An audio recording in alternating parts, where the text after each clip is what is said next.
7:33 de la mañana, estamos de vuelta aquí en No Hay Derecho. Lo anuncié antes de irme a la pausa y muy temprano también cuando hacía los comentarios de la mañana, que nos visita el día de hoy el doctor Francisco Tábara, es presidente del Jurado Nacional de Elecciones. Ha tenido la gentileza de venir esta mañana para hablar de varios temas que yo he venido sosteniendo en los últimos tiempos.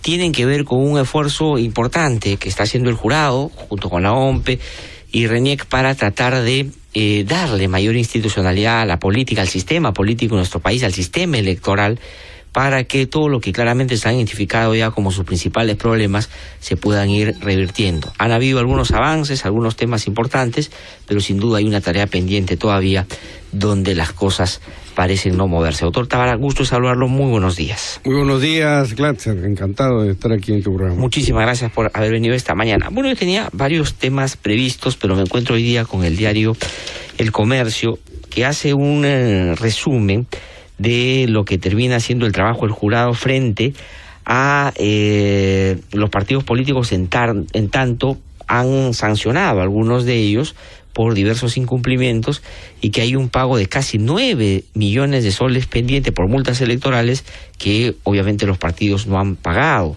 y que tienen que ver justamente con los procesos electorales últimos, en particular el 2011. Y hay varios partidos, está el APRA, Perú Posible, Alianza para el Progreso, Fuerza Popular, Gana Perú, digamos, Alianza por el... Es decir, casi todos los partidos políticos. La pregunta que le quiero hacer en relación a eso es la siguiente: si es que el jurado tiene la posibilidad de, entre otras cosas, poner multas a los partidos porque no cumplen con determinadas normas que están establecidas, pero a la vez cuando no pagan no pasa nada, no estamos jugando un poco a... vamos a hacer que te fiscalizamos y tú vas a hacer que más o menos te preocupas y finalmente no pasa nada? ¿Qué cosa está pasando, doctor Tábara, en eso, por ejemplo? El tema de financiamiento hay que pensar que es el control del financiamiento, depende administrativamente de OMPE. Efectivamente. Y como usted ha dicho, hay muchas sanciones económicas. Entonces, en la propuesta de nueva ley de partidos políticos que presentamos todo el sistema electoral, ahí en el capítulo correspondiente al financiamiento se regula debidamente. Ahí estamos. Este es un tema urgente, creo que debiera ser asumido en esta próxima legislatura, en lo que se pueda. El financiamiento público directo primero, que es una urgencia. Ya yo he explicado y he escuchado explicaciones en la televisión y en la radio sobre las bondades de esta exigencia, de este imperativo que tiene el país de contar con financiamiento público directo, donde hay una suma que no tiene mayor impacto en el presupuesto general de la República, y es la posibilidad de que esto vaya cambiando. Financiamiento público directo para que sirvan los partidos a que tengan sus locales abiertos, capaciten a sus cuadros y cubran sus gastos fundamentales. Hay realmente partidos que se vayan formando cuadros, pero que esto coexista con el financiamiento privado, debidamente regulado, debidamente controlado, cada partido político con un contador, y los aportes que se hagan por una unité o la norma el monto que se determine esté debidamente bancarizado. O sea, Juan Pérez abona o la empresa tal, y queda esto bancarizado e identificado. Y se establece ahí, en la propuesta que hemos hecho en Nueva Ley de Partidos Políticos, un cuadro de infracciones, más claro, mucho mejor que el que ahora no hay forma de controlar.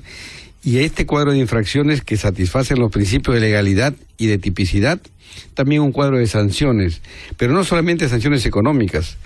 Se incrementan las sanciones económicas, pero estamos proponiendo que se agreguen a estas sanciones económicas sanciones políticas. ¿Cuáles son? Suspensión, por ejemplo, de la inscripción, y si se persiste en la infracción, la cancelación. Esa es la única forma de que los partidos políticos tomen más en serio el tema del financiamiento. De acuerdo. Ahora, eso en relación a lo que, digamos, se está planteando ahora para evitar que estas cosas se repitan. En buena cuenta, lo que podría sucederle, por ejemplo, a un partido que es reincidente en no cumplir con las multas que le pone el jurado, tendrían que tener estas sanciones justamente para que entiendan que ese llamado de atención es fundamental para su propia vigencia política.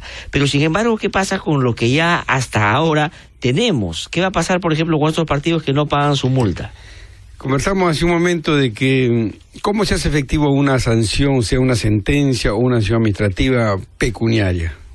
yendo contra el patrimonio de la persona natural o jurídica, en este caso una persona jurídica, una asociación, bajo el nombre de partido político, contra el patrimonio, pero la mayoría de partidos políticos no tienen patrimonio, entonces esto se vuelve inejecutable, ¿no? Entonces no hay forma.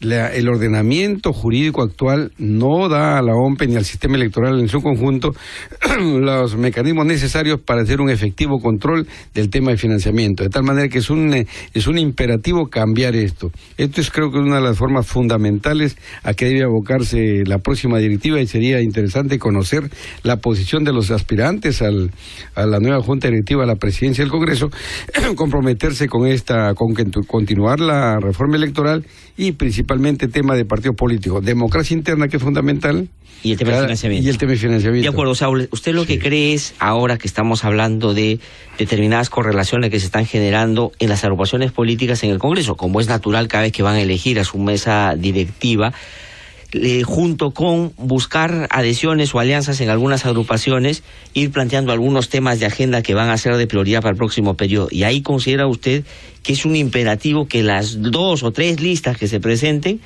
pongan con claridad esta reforma como un asunto que vayan a desarrollar en su periodo. En forma genérica, comprometerse a seguir discutiendo los temas de la reforma político-electoral, pero el tema en partidos políticos, democracia interna, que si satisface este tema de democracia interna, de elecciones simultáneas, obligatorias, a cargo de los organismos del sistema electoral, cada afiliado un voto, etcétera, etcétera, esto trae también como consecuencia de que se pueda plantear ya la eliminación del voto preferencial, que como regla ha sido nefasto en la política del país, y lo han explicado muchos politólogos que conocen mucho más que yo que esto. Y el tema de democracia, el tema de financiamiento que estamos hablando. Punto 1, de una vez por todas sincerar también esa disposición transitoria que trajo la ley de partidos políticos, que estableció el financiamiento público directo, pero que vino con su candadito. Entonces no hay razón económica ni presupuestaria que justifique esa restricción, ese no otorgamiento del presupuesto, que son 12 millones al año para repartirse entre todos los partidos políticos que tienen representación en el Congreso. Pero ¿cuál es el trasfondo ético del financiamiento público directo y de un buen control del financiamiento? La rendición de cuentas. Rendición de cuentas, y no permitir, o al menos reducir al mínimo, la filtración de dinero proveniente de fuentes ilícitas, llámese lavado de activos, tráfico de drogas, minería ilegal, etcétera, etcétera. Eso es lo que tiene que entender la población, ¿no? Ahora, pero si los políticos hasta ahora, digamos, no han entendido de la importancia de esto, pese a que hay una expresión muy concreta de distintos sectores de que por ahí hay que avanzar para mejorar la propia calidad de nuestros partidos, ¿qué nos puede hacer creer que en el último tramo de este Congreso lo puedan hacer? Y le planteo lo siguiente: expresión de qué sería si es que, digamos, la próxima mesa directiva, por ejemplo, no lo plantea y no se hacen estas reformas, de que finalmente la política en el Perú está como condenada a sobrevivir en un escenario como el que tenemos ahora, de desorden, de descontrol, de falta de rendición de cuentas, porque no es posible que su subsistencia en un escenario mucho más ordenado, mucho más transparente. Ese sería el mensaje. Pero primero, un compromiso de los aspirantes a la Junta Directiva, ¿no? Y comenzar pues a trabajar, a respetar el valor de la palabra. Nosotros vamos a continuar democráticamente utilizando todos los mecanismos que nos da el sistema democrático para persistir en esta plataforma por la reforma político-electoral, donde no solamente está el sistema electoral, llámese Jurado Nacional de Elecciones, OMPE y RENIEC, está también la Defensoría del Pueblo, está el Consejo de la Prensa Peruana. El rol de la prensa es fundamental. Yo creo que lo que se ha conseguido ahora, y aquí también no hay que ser mezquino en dejar de reconocer que en esta última legislatura, en la Comisión de Constitución, el congresista Yatas ha tenido un rol fundamental en aprobar algunas normas importantes que se han aprobado y que se han convertido en leyes, bajo la presidencia de la doctora Solórzano, Ana María Solórzano, ¿no? También no podemos dejar de reconocer que han habido pasos importantes en esta última legislatura, ¿no? Han habido 4 o 5 leyes que se han aprobado y que son importantes. Por ejemplo, la hoja de vida, hasta antes de esta ley era una cosa increíble, que sea opcional, que una persona, un ciudadano que aspire a ser candidato a un cargo de elección popular, si quiero declaro mi patrimonio, si no, no. De los 13 candidatos que postularon a la alcaldía de Lima, solamente 7 declararon sus bienes y rentas. Ahora ya es obligatorio. La ventanilla única, por ejemplo, hay que reconocer también, ¿no? O sea, creo que ha habido un mayor compromiso en esta última legislatura con dar los pasos y se han aprobado esta ley. Antes de esto solamente se aprobó la reducción de la ley seca de 72 a 48 horas. Sí, lo que termina siendo, la verdad, bastante periférico en términos al problema que se estaba discutiendo, ¿no? Como ejemplo, ¿no? Sí, se ha puesto el tema de la no reelección de autoridades también regionales y locales, se ha planteado el tema de la curul vacía, pero claro, ahorita la prueba de fuego para la próxima mesa directiva es entrar a estos dos temas, democracia interna y el tema del financiamiento. Con eso ya estaríamos satisfechos por lo menos este periodo, ¿no es cierto? Además, yo digo, escucho por ahí, dicen, no, hay que avanzar en esta gestión solamente en esta legislatura, porque ya vienen las elecciones. Momentito. Por ejemplo, los códigos electorales. Podría formarse una comisión en que diga, vamos a avanzar en los códigos electorales, que es importantísimo. Tenemos una decena o una docena de leyes que regulan la materia político-electoral, llena de contradicciones, ambigüedades, antinomias, vacíos, etcétera, etcétera, y se hizo un gran trabajo en la gestión anterior del doctor Civina por unificar sistemáticamente, no una compilación, sino una codificación, o un código, y se presentó en el 2011, un código electoral sustantivo y un código procesal electoral. El Congreso lo está trabajando como un solo código, eso está muy bien y lo tienen otros países, pero puede trabajar si se dice, vamos a trabajar este código para el próximo gobierno.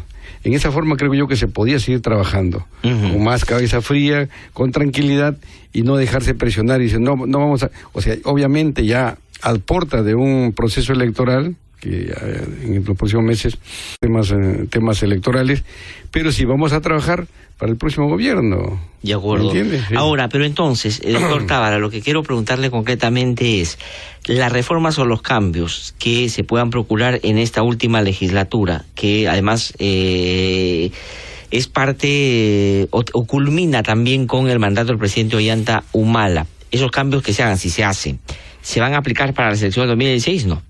O sea, las 2016 se van a hacer con las reglas que tenemos hasta ahora. ¿O todavía tenemos un plazo hasta donde se puede cambiar? ¿Hasta cuándo es posible hacer estos cambios que usted ha dicho para que en 2016 tengamos unas elecciones diferentes? Lo que no se pueden hacer cambios es ya convocado el proceso electoral. Bueno, curiosamente aquí es un tema importante también. Para convocar a elecciones regionales y municipales que son importantes, tenemos 240 días, y para convocar a las elecciones presidenciales y congresales tenemos solamente entre 120 y 150 días, dice la norma. Entonces siempre hemos estado analizando en los últimos periodos que esperan el último, penúltimo día para convocar. Ahora vamos a hacer una gestión a nivel de Congreso y a nivel del Ejecutivo para que no se espere el último día para convocar, porque queda un plazo muy reducido para ver el presupuesto, organizar toda esta parafernalia que demanda un proceso electoral. ¿Cuándo es razonable desde la mirada del Jurado Nacional de Elecciones que debe convocarse las elecciones para que se haga en un plazo que uno entienda razonable y se haga bien? Inclusive hemos preparado una iniciativa legislativa, pero vaya a malinterpretarse. Queremos pedir una reunión con todos los voceros de los partidos políticos, explicarles esto viene pasando, el plazo de convocatoria es muy cercano ya a las elecciones mismas, ¿no? Y en todo caso, en esos 30 días que tiene el Ejecutivo, esperar no el último día, sino que se haga al inicio de los 150 días, para poder trabajar con un... O sea, dentro del plazo de 150, ¿no van a pedir ustedes que ese plazo se amplíe? Vamos a intentar conversando... ¿Que se equipare con qué? ¿Con las regionales o municipales? Ampliarlo un poco. Sí. Yeah. Vamos a ampliarlo un poco, que es razonable, pero como hay mucha suspicacia... Previamente vamos a pedir la próxima semana una reunión con los voceros de los grupos parlamentarios para hacerles entender esto y llevar una iniciativa sencilla de modificar un artículo solamente de la Ley Orgánica de Elecciones, y siempre que se vea que es una propuesta razonable y sustantiva, ¿no? No, pero además si lo pide el Jurado Nacional de Elecciones o los entes, digamos, que hacen parte del sistema electoral, es porque, digamos, por su propia función, saben las complejidades de un proceso y por lo tanto requieren de más tiempo para hacerlas de manera diligente, como lo han hecho en los últimos procesos. Pero entonces eso se va a solicitar concretamente, porque no lo pueden hacer ustedes solamente, tiene que ser... Para que no se vaya a prestar que el Jurado Nacional de Elecciones pretende cambiar la norma, la convocatoria en este último... Ahora, lo que significa entonces en la práctica que tiene el Congreso menos tiempo para legislar en esta materia, porque una vez convocadas las elecciones ya no se puede hacer ningún cambio. Bueno, el plazo sería un poco menos, ¿no? Un poco menos. Pero yo le explico que se puede seguir avanzando. Sin duda. Hay forma como... Por ejemplo, yo pienso que un Congreso responsable podría formar una comisión. Lo problemático es aquí que van cambiando las comisiones, ¿no? Por ejemplo, para tema de códigos, que es un tema a mediano y tal vez largo plazo, tema de códigos, unificar sistemáticamente una decena o una docena de leyes, entre las cuales hay leyes orgánicas, que quieren una mayoría calificada. Eso podría trabajar una comisión que el Congreso de la República le dé permanencia en esos 5 años, digamos, ¿no? Claro. ¿Me entiende? Claro, que se aboque a esa tarea. Que eso. Y que las vaya trabajando y que las lleve al Pleno para ir discutiendo y aprobando todos los partidos. Ahí, sí. Sí, pues. Otros países tienen sus códigos electorales, pero por ejemplo la ley de ventanilla única creo que va a ser muy útil. Eso me parece que es bien proceso importante. Electoral. Sí, es una ley que también ha salido de iniciativa del propio Congreso de la República. La ventanilla única es concentrar la información más trascendente sobre algún ciudadano candidato o precandidato en el Jurado Nacional de Elecciones y ponerla a disposición de las organizaciones políticas. Y cada persona pueda ir y pedir, digamos, basta con citar el nombre de una persona para que le den toda la información. No, pero esto hay que precisar para no generar falsas expectativas. Esto solamente en el marco de la ley lo van a poder pedir las organizaciones políticas. De acuerdo, las organizaciones políticas para poder incorporar, digamos, dentro de sus filas a alguien. Pero a través de esa deliberación que tienen que hacer los partidos, todos podremos enterarnos de algunos que sí, que no van entrando justamente por consideraciones que devienen de ese tipo de documentos. Eso me parece importante, pero hay otras, por ejemplo... Permítanme, ya no hay justificación de decir el partido yo no sabía. Exactamente. Ya, eso se acabó. Y en esos casos hemos tenido bastantes, ¿no? Que ya... Ahora, ha habido de acuerdo a la ley, dice que va a reglamentar esta ley de ventanilla única el Ejecutivo en coordinación con el Jurado Nacional de Elecciones. Ya hemos culminado nosotros el proyecto de reglamento y lo estamos alcanzando, hoy o mañana lo estamos alcanzando el Ejecutivo para que nos permita explicarlo y se pueda aprobar de una vez, porque es necesario la reglamentación de esta importante, si no se puede aplicar. O sea que ya está hecho el reglamento. El reglamento, ya tenemos el proyecto de reglamento. Y el Ejecutivo tiene ahí que solo digamos, hay que promulgar. Hay que explicarle y bueno, obviamente estamos en una democracia, habrá que discutir, mejorarlo en lo que se pueda y aprobarlo para que de repente hay que cumplir con una prepublicación. Ahora, ¿no? Pero digamos ahí también, pese a que yo creo mayoritariamente en el país requerimos o empujamos a cambios en el sistema político, en el sistema electoral, hay algunos elementos también que juegan un poco en contra y que vienen de la propia ciudadanía. Por ejemplo, el tema de los partidos políticos. Yo coincido con el jurado y con lo que usted acaba de decir. El Estado debería darle plata a los partidos para que justamente puedan ser transparentes y rendir cuentas. Pero la gente lo que dice es, ¿cómo les dar plata a esos partidos políticos que tenemos? O sea, digamos, si son corruptos, si son partidos que no sirven para nada, no representan, y todo el tiempo están en discusiones y cosas que terminan siendo, la verdad, distantes de lo que a la gente le gustaría mejore su vida cotidiana. ¿Cómo lidiar con ese sentido común que lamentablemente está bien extendido? Creo que hay que hacerle entender a la gente que es una posibilidad de que las cosas mejoren. Ese es punto uno. Y aquí el gran rol de los medios de comunicación, de la prensa, en todos sus niveles. Porque veamos, ¿qué cosa es la famosa franja electoral? No es dinero proveniente del fisco que va a los medios de comunicación. Y hace tiempo que estamos acostumbrados, ya se ha institucionalizado este apoyo a los partidos políticos, a todos los movimientos políticos, cuando va directamente el dinero a los medios de comunicación para la franja electoral. Hay que ver esta pequeña suma de financiamiento público directo como una extensión de la franja electoral. Eso habría que hacerle entender también. De acuerdo. Y otros temas como, por ejemplo, los medios de comunicación son fundamentales para aclarar justamente y plantear un debate y una difusión que sea exacta en términos del interés de la norma. Ahora, el tema de la curul vacía, por ejemplo, que es otro asunto importante, pero entonces uno dice, vamos a ver si se aplica en los casos concretos que han generado escándalo en el Congreso. El señor Alejandro Llovera, por ejemplo, digamos, no solo fue en ese sentido un ejemplo concreto, es decir, una persona que ya tenía una sentencia judicial. Mire usted todo lo que generó el hecho de que el Congreso no pueda rápidamente dar pase a un mandato judicial. Eso, por ejemplo, ¿cuál es su opinión? ¿Debería evitarse un proceso adicional cuando hay un mandato ya concreto? La CIA vacía nosotros como cuestión de principio le hemos apoyado. Pero el razonamiento es el siguiente. En la forma en que está aprobada esta ley, ¿no? El reglamento, ha modificado el reglamento del Congreso de la República, una resolución legislativa. Habla de 4 delitos, que son lavado de activos, tráfico de drogas, terrorismo y trata de personas. Sí. Entonces dice, cuando haya cosa juzgada. Ahora, primera pregunta, en nuestro Poder Judicial, que yo respeto y defiendo, y creo que ha sido presidente además, y obviamente hay mucho que mejorar ahí, hay que seguir trabajando, no hay que generalizar los defectos, etcétera, pero ¿cuándo un proceso judicial termina en 5 años? Primera pregunta. Segunda pregunta, iniciado un proceso judicial y cuando la Corte Suprema pide levantamiento de inmunidad contra un parlamentario y choca con la inmunidad, entonces obviamente esta ley va a ser ineficaz, pero va a servir para demostrar de aquí a futuro que efectivamente esta ley aprobada con buena intención, debido a buenos congresistas que están identificados con la reforma, pero no va a funcionar.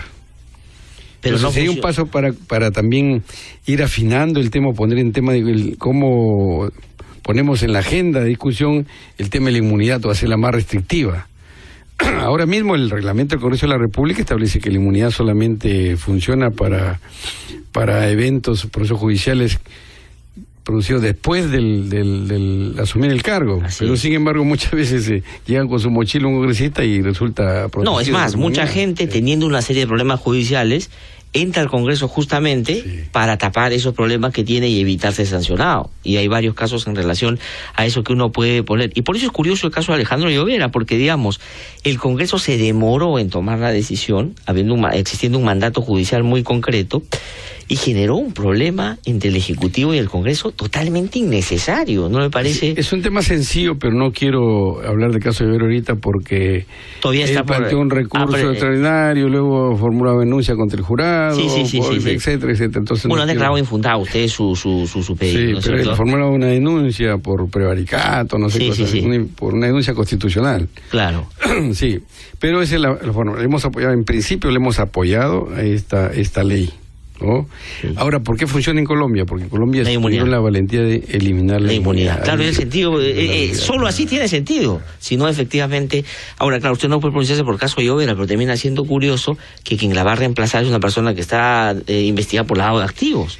Claro, digamos, pero obviamente hay que también, aprovecho la oportunidad, estamos preparando una iniciativa legislativa que va a ser presentada la próxima semana sobre impedimentos que tendrían los ciudadanos para acceder a todo cargo de elección popular. Por ejemplo, no una mera investigación, obviamente, porque en este país es fácil. Cualquiera puede, claro, pero por ejemplo una persona que esté sentenciada ya en segunda instancia. Por ejemplo, claro. Por ejemplo, hay un recurso de casación por ahí con el nuevo código, hay una queja de derecho con el viejo código, ya estás impedido. Hay una sentencia en segunda instancia, queda fuera de este proceso electoral. En todo caso, si eres absuelto, después aquí queremos apoyo del Tribunal Constitucional, ¿no? También, por ejemplo, cuando hay un mandato de detención confirmado, ya cuando hay una sentencia ya se está diluyendo el principio universal de presunción de inocencia. También que vamos a proponer al Congreso de la República una valla alta, que los sentenciados por delito doloso, aun cuando estén rehabilitados, no puedan postular a ningún cargo de elección popular. Claro, como ha pasado en algunos casos, por ejemplo, en el sistema de educación en el país, que se ha dispuesto y el concretamente de la judicatura y del Ministerio Público. Y esto ya ha ido al Tribunal Constitucional. Han habido 2 procesos de inconstitucionalidad contra la ley de carrera judicial. Ya ha pasado el tamiz del Tribunal Constitucional y se respeta. Un abogado que tenga una sentencia por delito doloso, una sentencia condenatoria por delito doloso en cualquiera de sus niveles, ¿no? Nunca puede pensar en su vida en ser juez, ni fiscal, ni notario, por ejemplo. El profesor que ha sido sentenciado por terrorismo o violación nunca puede ocupar un aula. Claro, pero si puede ser congresista. Exactamente. No estoy exagerando, o sea, en la práctica sí, eso es lo que se puede hacer. Por ejemplo, la ley del escaño vacío no se ha contemplado ni el delito de espionaje. Por ejemplo. Sí, un congresista puede ser sancionado y sigue de reemplazado, ¿no? Ahora, doctor Francisco Tábara, y digamos, ya estamos efectivamente no en el marco todavía de un proceso eleccionario formal, pero sí, digamos, en un proceso político que ya ha empezado a calentarse como corresponde. Y hay 2 temas sobre los cuales le quiero preguntar. Uno, digamos, el tema de cómo se puede evitar que, digamos, los asuntos menores en un debate político que requiere o que llama a por lo menos preocuparse por los temas más sustantivos que la gente quisiera ser respondido por los políticos vayan como diluyéndose, ¿no es cierto? Porque el adjetivo, las peleas, las descalificaciones no solo están siendo parte de lo habitual, sino que me imagino se van a intensificar ya una vez iniciado el proceso electoral más formalmente. ¿Qué llamado habría que ver para que empiecen a discutir los temas importantes? La seguridad, los temas, la economía y otros asuntos que son fundamentales para todos los electores. Sí, hemos visto con preocupación que se estaba, digamos, caldeando demasiado el ambiente político aquí en el país antes de que entremos al proceso propiamente electoral del 2016. Esa preocupación la hemos compartido nosotros, hemos sido prudentes también y no, al menos no echar más leña al fuego. Pero creo que ahí viene, por ejemplo, los pactos éticos tienen un rol fundamental aquí también. Alguien dice, ¿pero de qué sirven los pactos éticos? Pero peor sería sin pactos éticos. Y hemos hecho una labor importante que tal vez no se ha difundido lo suficiente, es que hemos celebrado un convenio con CEPLAN y hemos tenido reuniones con todos los partidos políticos para tema de su preparación de los planes de gobierno. Que no sean una mera formalidad, sino que haya seriedad y guarde coincidencia con el acuerdo nacional, etcétera, etcétera, las políticas públicas. Sin duda. Eso es importante, el plan de gobierno. Ahora es como un documento que se presenta y entonces hacer un seguimiento también a estos planes de gobierno. Primero, que se han trabajado con seriedad y luego efectivamente que se busque llevarlos adelante, ¿no? Ahora, y en el tema de los usos o el uso de recursos públicos para campañas electorales, sin duda, digamos, en el caso del gobierno que ha anunciado que va a ir con candidato propio seguramente el próximo proceso electoral, se advierte de que esto podría intensificarse en el último tiempo y que podría cruzarse muy fácilmente la línea entre el ejercicio legítimo de la difusión de las obras del gobierno con la promoción de los candidatos vinculados justamente a ese partido para las próximas elecciones. ¿Qué cosa decir en relación a eso? Porque, digamos, tampoco hay un tema ahí en las encuestas que den cuenta de que el gobierno anda bien en la aprobación y por lo tanto el último tramo puede de repente hacer un esfuerzo mayor para que esa cifra se pueda ir revirtiendo y ahí pueden justamente transitar hacia el otro lado de la línea. Ahí vamos a ser muy rigurosos en la aplicación de las normas vigentes sobre neutralidad de las autoridades políticas, pero aquí también quiero destacar, si bien nosotros no apoyamos la ley que prohíbe la reelección de autoridades regionales y municipales, nosotros dijimos vamos a dar nuestro voto aprobatorio, digamos, ¿no? Ahora, yo, por ejemplo, aquí lo que he dicho que estaba en contra. A mí me parece que eso fue un error. No, porque, pero un momentito. O sea, en el sentido de, los problemas no solo están en las regiones, sino más bien hay que fortalecer a los partidos en sus cuadros para que puedan... Pero hemos constatado de que todo presidente regional o todo alcalde que va a la reelección utiliza en mayor o menor grado los recursos del Estado. Y también es un pretexto o una razón para los actos de violencia. Entonces hemos visto esos dos factores. Obviamente es un tema muy discutible. No ha sido propuesta del Jurado Nacional de Elecciones. Yo sé. Pero personalmente yo he dicho, bueno, al menos en estos dos, porque siempre se verifica que se utilizan los recursos públicos. Un alcalde, y el alcalde no está obligado a pedir ni siquiera licencia. Sí. Curiosamente, todas estas contradicciones que tiene la normatividad, los plazos para pedir... Son distintos. Es un infierno esto. Ahora, porque nunca, la verdad, nos ha interesado mucho lo que pase en las alcaldías y en las regiones. Le explico, por ejemplo, por qué es necesario la modificación. Normas sencillas a veces. Si se dicta mandato de detención por un juez competente contra una autoridad municipal, automáticamente la ley orgánica de municipalidades, habilita para que se suspenda esa autoridad municipal. Si se dicta un mandato de detención contra una autoridad regional, la misma ley dice que tiene que estar ejecutoriado o consentido. Sí, pues. Escúcheme usted. No hay una regla común. Por ejemplo, si se dicta una sentencia con inhabilitación contra una autoridad, sea municipal o regional o congresal, con la norma del viejo código, se ejecuta de inmediato. Si es con la norma del nuevo código, hay que esperar que esté ejecutoriada. Mire usted esas cosas, ¿no? Entonces la gente no entiende eso, ¿no? Y nosotros tenemos que no hay predictibilidad, pues, en el... No, ahí está la norma, pero entonces eso hemos propuesto también que se unifique. Sí, pero entonces ese razonamiento también se aplica para lo que pueda pasar con el gobierno nacional, en el sentido de no hay reelección, es verdad, de la misma persona que ejerce el cargo máximo en un país como el ser presidente, pero si su partido apunta a poner un candidato y que sea protagonista en las elecciones siguientes, ¿no podría terminar buscando favorecer a esa candidatura con el uso de recursos públicos? Por eso vamos a ser rigurosos en la aplicación de la normatividad vigente, en cuanto a que se respete el principio de neutralidad, etcétera, y el buen uso de los recursos públicos. Ahora, y el razonamiento que usted ha expresado previamente de que los que van a la reelección o algunas autoridades usan recursos públicos que inclusive pueden terminar en aspectos de movilizaciones y marchas. Ustedes acaban de vacar al alcalde de Valdivia, justamente al sur del país, donde ha sido todo el problema por el caso Tía María. ¿Cuáles son los argumentos, digamos, fundamentales que han llevado al jurado a tomar esa decisión? Ahí es muy sencillo. Simplemente que existe una sentencia con carácter de cosa juzgada.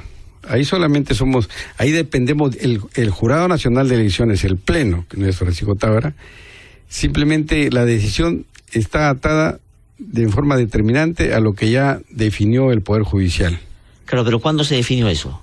¿El Poder Judicial cuándo lo ha definido? Ya lo definió 15 días antes, un mes antes. ¿Sí? Es decir, ha sido ya en el ejercicio de la labor de alcalde, claro, que el Poder Judicial se ha pronunciado, claro, sobre ese tema. Había un recurso de casación pendiente, que estaba pendiente y se rechazó. En la Corte Suprema. En la Corte Suprema. Y una vez que ya eso se rechazó, termina... Cosa juzgada. De acuerdo. Irreversible. Entonces aquí simplemente no tenemos más que fundamentar, sino que verificar que hay Porque el argumento del otro lado es: se está instrumentalizando al jurado y al Poder Judicial para acabar con un disidente político de una política del gobierno que puede no gustar después a la gente de la zona. Yo no creo que sea así, porque la norma dice bien claro que es causal de suspensión, por ejemplo, cuando usted tiene una sentencia en segunda instancia, que no se le haya suspendido.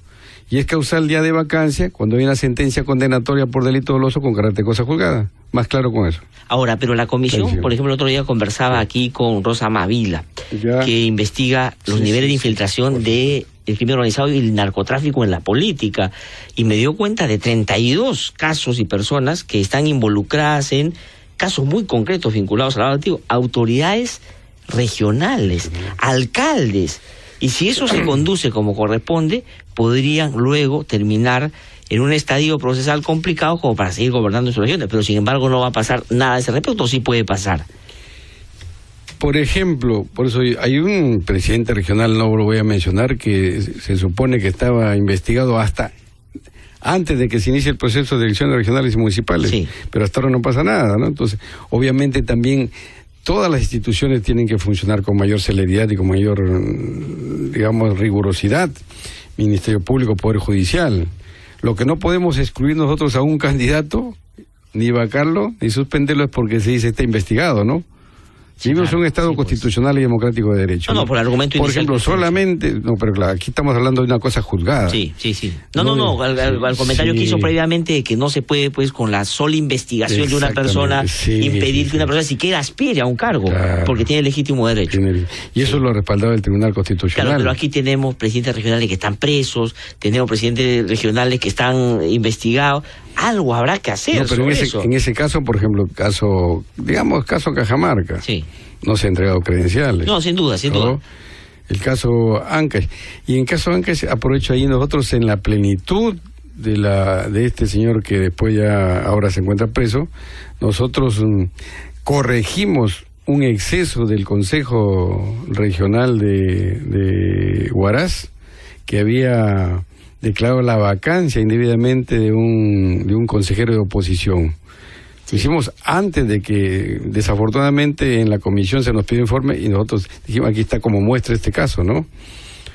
Porque declaramos la nulidad y lo devolvimos a sus funciones, cuando todavía este señor, pues, se supone que tenía mucho poder, ¿no? Sí. Y hubieron un tipo de presiones, pero como una muestra de independencia, de autonomía, de imparcialidad del Jurado Nacional de Elecciones, lo repusimos en sus funciones a un congresista, a un consejero regional de apellido Villanueva, que era oposición, con todo un video ahí, en la audiencia hubo presencia de elementos de seguridad. Sí, público. Pero esas cosas no se conocen, ¿no? Ni se pone en un renglón siquiera, ¿no? Sí, pero son importantes porque además el contexto en Ancash es fundamental. La última pregunta que quiero hacerle: ¿un presidente con muy baja popularidad pone en riesgo la propia estabilidad del sistema democrático? Yo creo que ahí debo ser prudente en mis declaraciones. En los últimos, estamos hablando de recuperar la institucionalidad democrática de Paniagua para acá, hemos visto que a veces la oposición es muy dura con el gobierno. Inclusive han habido pedidos, creo, de vacancia por incapacidad moral. Más de una vez. Exactamente. Entonces yo pienso que la oposición también tiene que pensar que la oposición en su momento puede ser gobierno. Y el gobierno debe pensar también en sus actos de que puede pasar a ser oposición. Con esa mentalidad debe ser una oposición responsable, obviamente, pero pensar también en la gobernabilidad del país y en que estamos construyendo democracia. Glatzer, usted es mucho más joven que yo, pero en estos tiempos nuestra lucha era por recuperar siquiera que haya elecciones, ¿no? Ahora estamos luchando por mejorar la calidad de la calidad de la democracia. O sea, no estamos peor que antes. En 1931, cuando se fundó el Jurado Nacional de Elecciones, en 7 meses tuvimos 6 presidentes de la República. Imagínense, no lo pongo como ejemplo yo a mis alumnos. Entonces no es que el mundo se está acabando, que estamos en una situación apocalíptica. Tenemos libertad de expresión, que es una... No, tenemos un sistema democrático que funciona. Claro, el asunto es estamos mejorando, claro. Y esto es la obligación de todos, gobernantes y gobernados, contribuir también al mejoramiento de nuestro sistema. Claro. Por ejemplo, aquí aprovecho la oportunidad, pero hay un medio de comunicación que ha lanzado un programa de educación cívica que se llama El Poder en tus manos. Yo creo que podría seguir de ejemplo para otros medios de comunicación. Releamos siempre la parte final del artículo 14 de la Constitución, que pasa desapercibido hasta ahora. Dice que los medios de comunicación deberán contribuir a la formación cívico y moral de la ciudadanía. Hasta ahora creo que no hemos hecho nada por eso. Ojalá que un día el Tribunal Constitucional le dé contenido a este artículo que, como está en el capítulo de educación, no se ha vinculado, por ejemplo, con los derechos. Cuidado con eso, que ahorita le dicen intervencionista a los medios, ¿ah? Porque acá decir esas cosas es como, ¿no? O sea, en el sentido, hay que colaborar. Yo coincido con eso. Me parece que eso es un principio constitucional y es una responsabilidad de los medios. A la formación cívico-moral de la ciudadanía, ¿no? Los medios de comunicación, digamos, no podemos estar ajenos al problema. Lo dice la Constitución. Plenamente con eso. Doctor Taba, le agradezco muchísimo por haber venido esta mañana. Vamos a tener la oportunidad de seguir conversando. Un segundo nada más. Aprovechar el próximo domingo 5 de julio, tenemos elecciones en 29 distritos, 2 provincias, solamente un padrón electoral de 139,000 electores, que es pequeño, pero un llamado a estos distritos, a la población que concurra pacíficamente, tema del control de seguridad, responsabilidad de OMPE y obviamente la Policía Nacional y del Ministerio de Defensa. Así que esperamos que este próximo domingo haya elecciones en paz, ¿no? Muy bien, doctor Tábara, muchísimas gracias. Seguiremos trabajando. De todas maneras, y felicitaciones, de verdad que está haciendo un trabajo muy importante. Vamos a ir a una pausa y regresamos para conversar con la doctora. Muy bien, doctor Tábara, muchísimas gracias. Seguiremos trabajando. De todas maneras, y felicitaciones, de verdad que está haciendo un trabajo muy importante.